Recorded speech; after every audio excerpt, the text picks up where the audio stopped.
বাংলাদেশ জাতীয়তাবাদী দল বিএনপির ভারপ্রাপ্ত চেয়ারম্যান জনাব তারেক রহমানের পক্ষে কুষ্টিয়া কুমারখালী উপজেলার পৌর যুবদলের উদ্যোগে ৫০০ সুবিধাবঞ্চিত পথচারীদের মাঝে ইফতার বিতরণ করা হয়েছে। শুক্রবার বিকেলে কুষ্টিয়া কুমারখালী পৌর শহরের রাস্তায় কুমারখালী বিএনপির আহ্বায়ক আলহাজি নুরুল ইসলাম আনসার পরামানিকের সভাপতিত্বে কুষ্টিয়া কুমারখালী উপজেলা যুবদলের আহ্বায়ক অ্যাডভোকেট জাকারিয়া আনসার মিলন এই ইফতার বিতরণ করেন। ইফতার বিতরণের সময় চেয়ারপারসন বেগম খালেদা জিয়ার সুস্থতা কামনায় সবার কাছে দোয়া চান তারা। মূলত যানজট, দৈনন্দিন ব্যস্ততার কারণে অনেক রোজাদারকে ইফতারের মুহূর্তে সড়কে কাটাতে হয়। এই রোজাদারদের কষ্ট কিছুটা লাঘব করতে উদ্যোগ নেওয়ার কথা বলেন জাকারিয়া আনসার মিলন। সুবিধাবঞ্চিত পথচারীদের মাঝে ইফতার বিতরণ কার্যক্রম অব্যাহত থাকবে বলে জানান তিনি।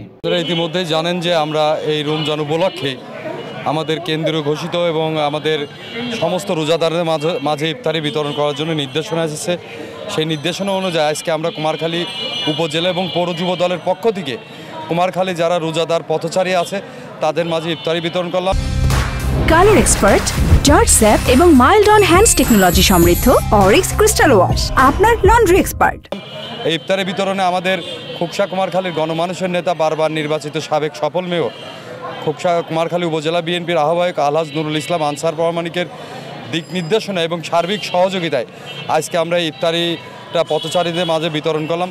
আমাদের এই কর্মসূচিটা, ইফতারি বিতরণটা আগামী যে কয়টি রোজা আছে প্রত্যেকটা রোজায় কুমারখালী সহ খুকসা উপজেলার প্রত্যেকটা অঞ্চলে প্রতিদিন চলতে থাকবে। পথচারীদের কাছে আমাদের দোয়া চেয়েছি আমরা, আমাদের দেশনেত্রী, আপসীন নেত্রী, গণতন্ত্রের মা, বাংলাদেশ জাতীয়তাবাদী দলের চেয়ারপারসন বেগম খালেদা জিয়ার সুস্থতা কামনায় দোয়া চেয়েছি এবং আগামী দিনে রাষ্ট্রনায়ক বাংলাদেশ জাতীয়তাবাদী দলের ভারপ্রাপ্ত চেয়ারপারসন জনাব তারেক রহমানের সুস্থতার জন্য এবং তার পরিবারের জন্য আমরা দোয়া চেয়েছি।